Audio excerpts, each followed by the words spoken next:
Hi everyone, welcome to the Citizen channel. It's Bernard here. I hope you're all staying safe and well. And we have a big match preview, don't we? A bit not different to the normal, a bit more special perhaps, because it's of course the 183rd Manchester derby. How many of them have you seen? I've seen quite a few, obviously. Not perhaps as many as I'd hope. Certainly not in recent years. It's been very hard to get any tickets for Old Trafford, that's for sure. So we're going to look forward to the City versus United, or United versus City there at home. So I'll give them the honour of putting their name first, just for once. 12th of December 2020, 5:30 p.m. kickoff. I think it's on Sky Sports, is it? I think I've written it down somewhere. I'll just confirm that later on. Of course, we'll have our usual features today, looking at our opponents. A bit of the history, boys. A bit of my personal history as well. A couple of the programmes there significant to me there. A little bit on that later on. Of course, the odds on the game. We might just free for fun bets after the disaster against Marseille. That's probably the best way to do it. And our regular City magazine, a couple of things that have cropped up on media that we just have a quick look at today. Please, if you're new to the channel, push that subscribe button, push the bell notifications so you know when these vlogs are coming out, and make sure your notifications are set to public. Please, I've sort of hit the 500 subscribers. I'm sort of moving on now a little bit up and down at the moment. But if you've not subbed already, that's fantastic. If you can kick other people as well, any other City fans who might be interested, that'd be wonderful. And if you do check my playlist, you'll see I do little reviews on films and TV as well, with information vlogs on release dates and stuff like that, and even the odd quiz. So if you're into movies and TV or know someone who is, that'll be great. If you can also give them a nudge in my direction, that'll be absolutely fantastic, and I'll be very grateful. Right, here we go. So what have we got now? Well, the history boys. Let's have a look at the history boys first, shall we? Overall, Old Trafford not got a bad record in the league, actually. I was quite not taken aback, but I thought it wasn't as good as it. I mean, we played 81 times at Old Trafford. I'll call it Old Trafford, or obviously before that, whatever the ground was, I'm not too sure. We played at United, put it that way. Obviously, I can't even remember now what the ground was called before they had Old Trafford. Why would I know? I'm a City fan, but there you go. Yeah, we played 81 times away at United in the league. These are just league games. We've won 21. Drawn 26 and lost 34, so that's not too bad, is it? I mean, I think we've got worse form at some other grounds than that, to be honest with you. I've probably caught up a little bit over the last few seasons, haven't we, with the away wins. 105 goals for, 125 against, so again, not too bad. Our biggest away wins were back in 1925-26 and 2011-2012. Can you guess the scores? Yeah, 6-1. 6-1 wins back in those days. Our heaviest defeat, well, here we go. What a miserable game that was. There's some images up there on that one. I was at that one in 1994-1995. A 5-0 defeat. Oh, good grief. I was in those days I tended to have to get tickets in amongst the United fans. It was never much fun, was it, going to Old Trafford as a City fan and being amongst that lot and getting beaten 5-0.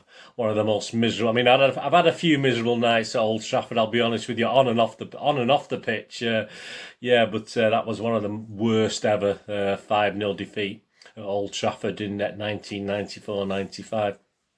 So we'll gloss over that one, shall we? Yeah, the last time we met at Old Trafford in the league, of course, was just before the lockdown, wasn't it? 8th of March 2020. And that was another one. We had to live with that for a while, didn't we? A 2-0, a frustrating game, wasn't it? Frustrating 2-0 defeat. Marshall on 30 minutes. Obviously, they just sort of hung on. And then obviously, Mr. Scott McTominay. Is he still around? Is he still playing? I have no idea whatsoever. Scored the second on 96 minutes, didn't he? That was so depressing. Just to sober us all up, the only player unavailable who wasn't available for that game is Otamendi. The rest of the team that day is available for picking tomorrow. So that's a bit sobering, that, isn't it? That's a bit depressing, to be honest with you. We have 73% of the play. United amassed 12 shots and 6 on target, compared to us only managing 7 shots, 4 on target. It was a really disappointing. I don't want to go on about it too much. It was awful, wasn't it? I mean, make no bones about it. City and Pep were taught a lesson by United and Ollie that day. Obviously, which was very, very depressing. Did they actually beat us 3 times last season? I think they did, didn't they? My lad actually managed to go to this one. He was actually in the Stretford end with my son-in-law, who's a big, big United fan. Unfortunately, managed to get him tickets, so it wasn't the greatest day for him, obviously. Back in time, yeah, so we're looking out with the beyond the picture on the image on the side there, and obviously this is behind me, isn't it? Yeah, my first visit, of course, was 27th of April 1974. Quite a well-known game, obviously. I mean, as a group, about 10 of us went, all City fans. Went in the scoreboard, and as soon as we went through the scoreboard entrance, a couple of City fans just come up to us and said, "Look, mate, don't go in there. It's kicking off all over." And yeah, if you ever watch it on telly, there's no City fans behind the goal when that Dennis Law goal comes in. Most of the City fans were actually in the scoreboard paddock, I think. But we were just constantly. I don't remember much about the game. I was 13, 14 years old. It was constantly kicking off all over the place. It was just an absolute nightmare. There's no segregation. So where the City fans had gone, who got to me, we had tickets. So what happened to the City fans in the scoreboard? I have no idea. But a lot of them, as I said, ended up in the scoreboard paddock. So I don't remember much about the game. I do remember it being very, very apprehensive all match and checking our backs, looking behind us more than anything. You know, 13, 14-year-old. This is my first Old Trafford derby, you know. It was a nightmare. I've been to a few at Main Road, which had been a bit iffy by that time, obviously. So I knew what to expect. I think we all knew what to expect. But we decided to leave before the end, just to try and get away in one piece, to be honest with you. And we heard a massive cheer as we were behind the scoreboard.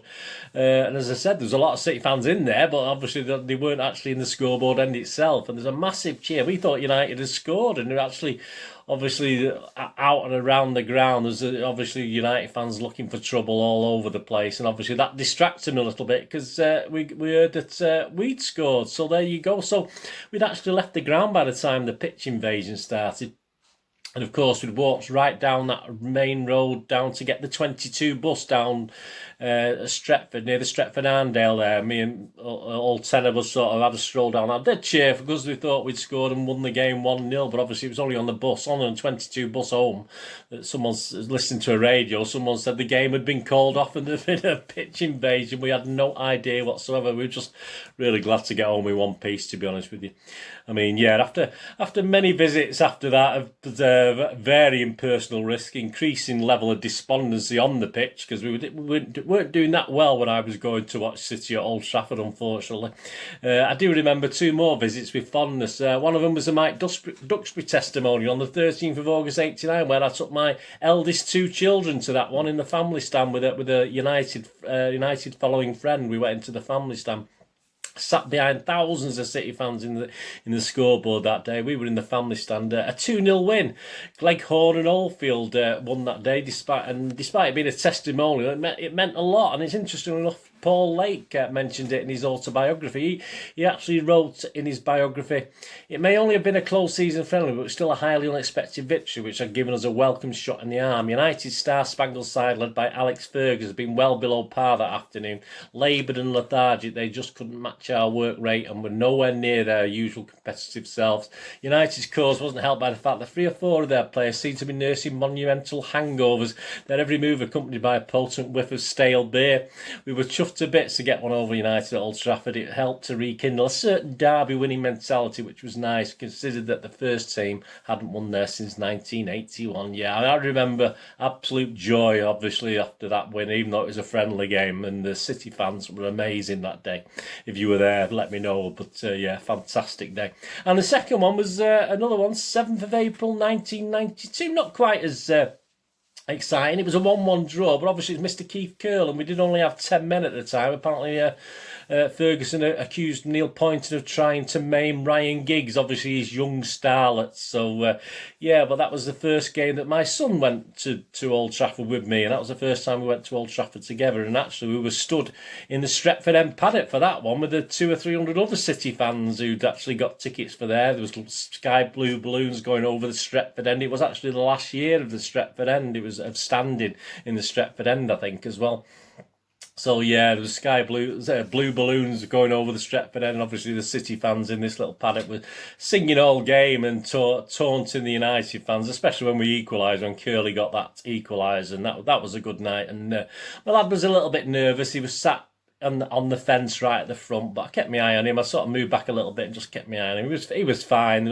There wasn't too much trouble. The City fans no one really had a go at the City fans who were sort of in that corner in the Stretford end paddock. So there's no real trouble that I saw. And obviously at the end of the game, I went out with my lad sort of past it, and the police kept the group of City fans in, but I sort of went out with my lad. So that was his first visit, my son's first visit. Obviously it's been a few times since, as I said, he was there last season. I wasn't, unfortunately, but yeah, I mean, let's face it, visiting Old Trafford is not up there at the top of most City fans' lists, is it? But it's something that has to be done when you get the availability. So how are they doing? Well, there you go. How are they doing in my little match thoughts? Well, they sit sixth, don't they, in the league table? If you look at the league table, Ollie's still at the wheel, so we know from experience he's got the players and the tactics to harm us, hasn't it? So after 3 defeats last season, we've got to do it this time, haven't we? Surely. But there's all fingers crossed we can actually get one over on them again this time. I don't want this hoodoo of Ollie being hungovers all the time. Of course, they'll be smarting after being knocked out of the Champions League. So I expect a gutsy display. Well, though they do atop the away form table, they played 5-1-5 away from home. We've got to take advantage of a pretty poor home display from them. Actually, they played 5 games at home. They've only won 1, and that was the last game they played, and they've drawn 1 and lost 3. So we have to take advantage of that. They're not very good at home, so please, I'm hanging on to any sort of glimmer of hope I can get here. But yeah, so let's go for it. I mean, they beat West Brom 1-0. I mean, they weren't totally dominant in that game, but obviously there were hope that they'll have Cavani back. I think he was injured for the midweek game. MARSEILLE was injured as well for the midweek defeat to Leipzig. Luke Shaw returned from injury, didn't he, against Leipzig, but whether he can manage 2 games in a week, I'm not too sure. And obviously Fred was suspended for the Champions League game, but he'll be there for a return, certainly to the matchday squad. Anyway, so yeah, form of course goes a little bit out of the window for these games. Obviously City perhaps weren't in the right. But I mean, obviously we beat them at Old Trafford in the League Cup last year. That was a good game. We played well that game, but we weren't really up for it for the league game, were we? So both teams have been in and out. From a neutral's point of view, I think it'll be a good game tomorrow. I don't think it'll be that cagey. Yeah, I do expect United to sit back a little bit, but defensively we're stronger in theory. Even though I said before there was only Otamendi had gone from the team that had struggled there in the league, but yeah, defensively we're a hell of a lot stronger now. So I'm hoping we can certainly keep that clean sheet tomorrow. Would be nice, wouldn't it? Although, all right, you'll see in my little odds later on what I think about that. But a draw, is it a disaster? It's not a total disaster, but I want to win tomorrow. We want to win this one, don't we? I think there's no doubt about that. And we'll talk about my lineup in a moment. The referee tomorrow, we got Chris Kavanagh. Assistants Lee Betts, Konstantin Hatzadakis. 4th official is Craig Pawson. VAR, we have Mr. Paul Turney. Assistant VAR, Ian Hewson. So there you go. Yeah, my suggested lineup. Here we go. This is what I'm thinking. We've got the problem over Gundogan. I don't know if he's going to be fit or not. I would have Gundogan in my team. If Gundogan's not going to be in it, I think he'll shoehorn Fernandinho in there. But anyway, this is my team. Edison, Walker, Diaz, Stones, Mendy. So Diaz and Stones, no Laporte. I'm taking a chance, aren't I? Rodri, Gundogan, KDB, I think Mahrez will play. Mahrez, Sterling and Jesus. I think that's my 11. I mean, I'm taking, if I can get 7 or 8 right on that, I'll be quite happy, to be honest with you. I think he's already said Aguero's going to start on the bench. I do hope Foden gets a game, but he didn't play particularly well midweek, so I think that knocked that on the head, to be honest with you. Be nice to see Bernardo in again, who had a better game. He had a better game against Marseille, but whether he's done enough to get into Pep's plans, I'm not too sure. And obviously I put Mendy in there, which is a bit of a funny one, isn't it? I mean, it wouldn't upset me if Cancelo was in there, but I've put Mendy in. And of course, the Gundogan, if he's not there, I mean, is he going to sort of shoehorn Fernandinho in there? So you end up with Rodri and Fernandinho. It's a bit odd, isn't it? But hey, you don't know. I think Pep's sort of got his little little what's it, his mojo back, hasn't he? So he might spring a surprise, and I think he's as fed up as of Ollie getting the better of him as we are, to be honest with you. Yeah, it is on Sky Sports. I've just checked that. So yeah, be an interesting game. Let me know in the comments what you think. Let me know your team as well. Nice if you can do that. That'd be fantastic. Right, the odds on the game. Yeah, please, I don't condone gambling. This is just for a bit of fun. When the fun stops. And I mean, obviously, I have a bit of interest to it. So if you think about how close you can come to winning and losing, I know I had small bets against Marseille, so it wasn't too disastrous, but they all went down. Obviously, I was hoping for a 2-0 win, or obviously we ended up 3-0, didn't we? So I was a bit gutted that we scored late on, which is always bad, isn't it? With bets, you know, you shouldn't be gutted if we don't score enough goals, and that's what it does, isn't it? That's how it ends up. Anyway, a small loss. So let's see what about tomorrow. The Premier League, interestingly enough, Liverpool are back to favouritism now. City had gone favourites to win the league a couple of weeks ago, if you remember, but Liverpool are now 7-4 to win. City are 2-1, so you can still get 2-1 on City. And United is 20-1 to win the Premier League. That's an interesting price. And Ollie is joint favourite to get kicked out. He's with Mr. Chris Wilder. So Ollie and Mr. Wilder are the favourites to get the next manager to leave. The next manager to leave at 11-4. So if you fancy Ollie stuffing him tomorrow, and then obviously getting Ollie kicked out the door, that's 11-4 if you fancy that. The match odds: City 8-11. Yes, okay. A draw 16-5.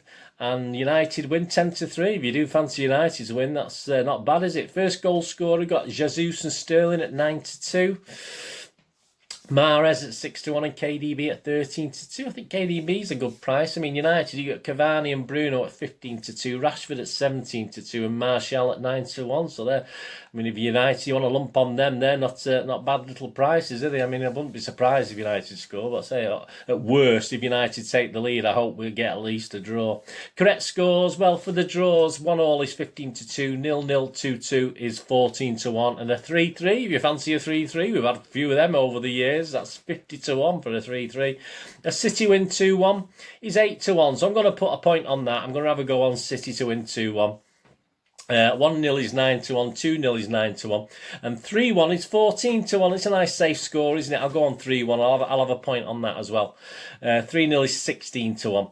United to win. If you think United are going to win it, 2-1 is 14-1, 1-0 is 16-1, 2-0 is 28-1, and 3-1 is 33-1. A big difference in prices there. If United fancy a bit of fun there. Half time, full time. City is 7-4. A draw and City is 4-1. I prefer that. If I was going, I'd go with the 4-1. A draw is 11-2. United to win first half and second half 13-2. A draw and United to win is 10-1. So some interesting values there. City's winning and then United. City winning followed by a draw at full time, and United winning followed by a draw at full time are both 16-1. So that's quite an interesting one, actually. That's not bad, actually. 16-1, is it, for that? And United half-time winning, City to win full-time is 22-1. City to be winning half-time, United to win full-time is 33-1. But we'll have to see, won't we? And my next bets are going to be on the anytime goal scorers. You got Jesus at 6-4, Sterling at 13-8, but at KDB at 15-8. All right, would have preferred 2-1, but at that, I'm going to have a couple of points on KDB at 15-8. We might get a couple of penalties, you never know. Mahrez is 2-1. Cavani and Bruno 5-2. Rashford is 5-2. Martial is 3-1. So again, if United fans, some good little prices there. And my last bet's going to be on the under-overs. And I'm going for over 2.5, so there's going to be at least 3 goals in the game. And that's 4-6. I don't think that's a bad price, so I'll have a couple of points on that. Under 2.5 is 6-5. So that's not bad either. But yeah, I think there'll be 3 goals, don't you? I think there'll be 3 goals. I mean, I keep saying this, we keep ending up with lots of nils, but there you go. Over 3.5 is 13-8 if you fancied that, if you fancied a goal fest.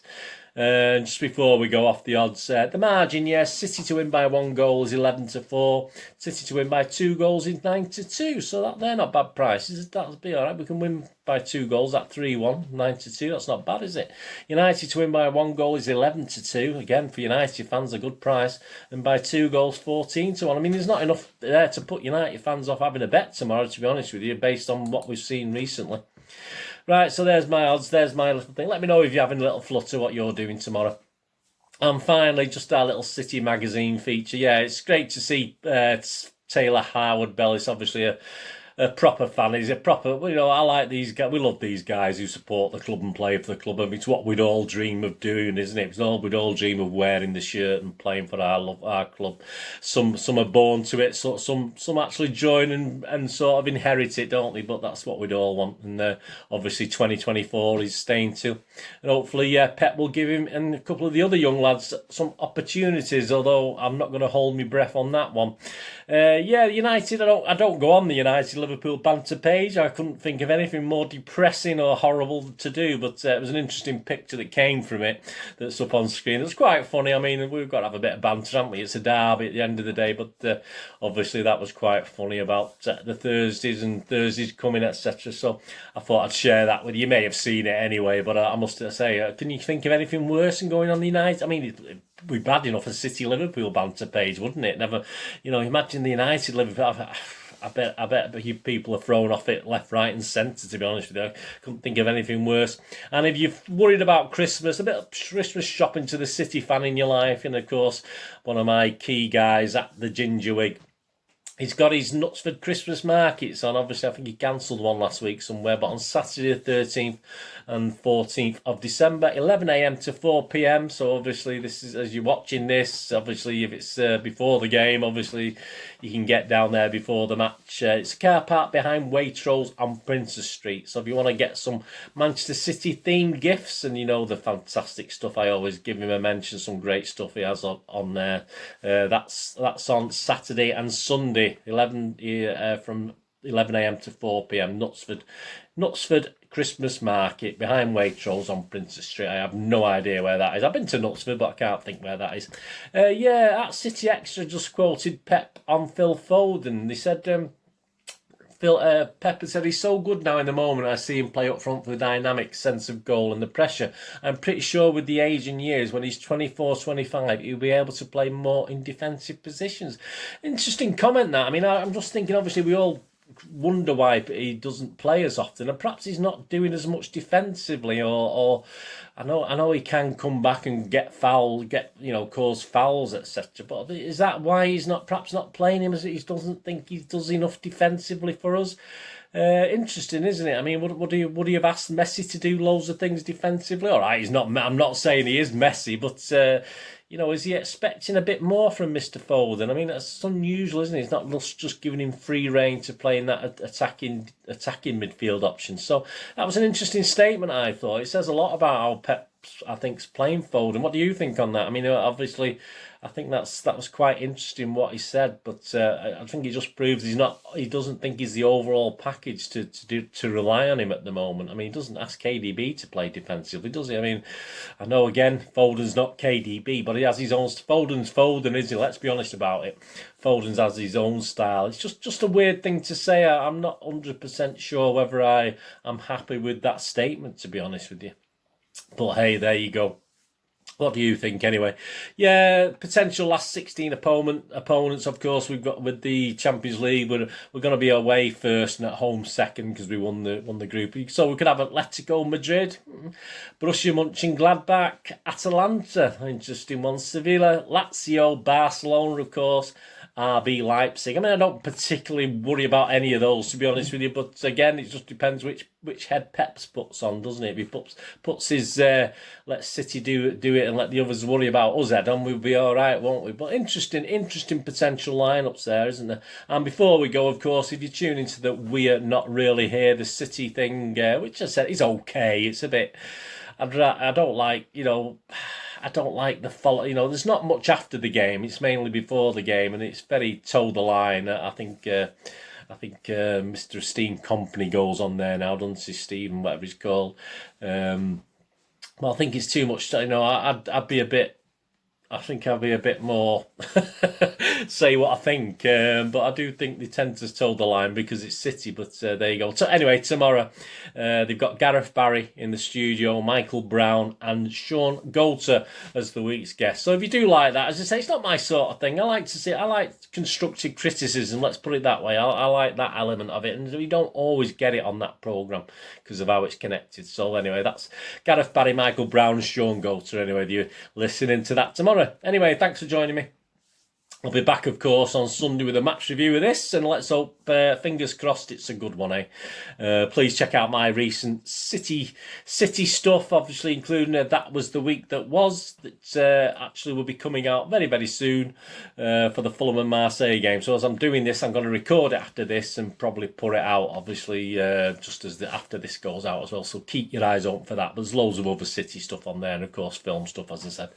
There you go. Thanks for watching. Please check my links on screen. Follow or friend me on Facebook and Twitter. I do check every couple of days and follow and friend everyone back. And if you have any time at all and you're interested in film and TV, I still have a little website. I used to have a video shop in Manchester in the 90s and 2000s. I still sell old and rare DVDs, movie posters from that era, and of course some board games on there as well, moviegamenostalgia.com. So if you ever get a chance to have a look at that, that's my personal website. That is much, much appreciated.